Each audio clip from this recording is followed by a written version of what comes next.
But అంత risky అంటే already commit అయ్యారు కాబట్టి అట్లా అంటే డైరెక్టర్ నందిని రెడ్డి గారు కూడా చెప్పారు సాంగ్ కి లేట్ గా వచ్చారు, సిగ్గా ఉన్నారు, ఏమైంది రిహార్సల్స్ కూడా తక్కువ చేశారని. బట్ మనకి ఎక్కడ కూడా తను కాంప్రమైజ్ అయిన ఫీల్ అనిపించలేదు. తర్వాత తెలిసింది తను ప్రెగ్నెంట్ ఉండి కూడా అంత ఫైటింగ్ సీన్స్ గానీ అట్లా ఫుల్ రోల్ అవన్నీ చేయడం అనేది చాలా great. As usual Samantha fans అందరూ కూడా వెరీ హ్యాపీ. అండ్ ప్రమోషన్స్ అయితే వేరే లెవెల్లో చేస్తారు వాళ్ళు మూవీకి ముందు నుంచే. అండ్ మేము కూడా ఈ మధ్య కాలంలో థియేటర్ కి వెళ్ళి చూసిన మూవీ అంటే అదే అన్నమాట.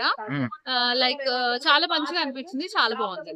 మేడం ఆమె చేసిన సాహసం గాని, ఇంకోటి ఆమె గర్భవతిగా ఉండి కూడా షూటింగ్ లో పాల్గొని సినిమాని ఫినిష్ చేసి మరి విడుదల చేసిర్రు. ఆ మూవీని చూసి ఏం నేర్చుకోవాలి మేడం ఇప్పట్లో ఉన్న మహిళలు?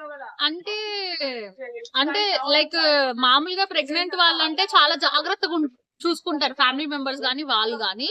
బట్ అంత రిస్కీ అంటే ఆల్రెడీ కమిట్ అయ్యారు కాబట్టి అట్లా అంటే డైరెక్టర్ నందిని రెడ్డి గారు కూడా చెప్పారు సాంగ్ కి లేట్ గా వచ్చారు, సిగ్గా ఉన్నారు, ఏమైంది రిహార్సల్స్ కూడా తక్కువ చేశారని. బట్ మనకి ఎక్కడ కూడా తను కాంప్రమైజ్ అయిన ఫీల్ అనిపించలేదు మూవీ చూసినప్పుడు. అంటే యాజ్ యూజువల్ నార్మల్ వాళ్ళు చేసినట్టుగానే చాలా బాగా చేశారు.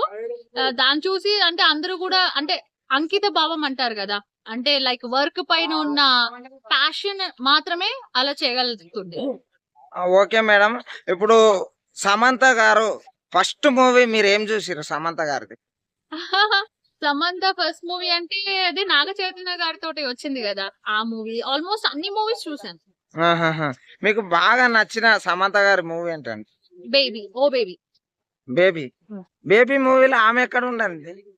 బేబీ మూవీలో సమంత ఉన్నారు కదా. లేదు, బేబీ, ఓ బేబీ. ఓ బేబీ సినిమా సమంత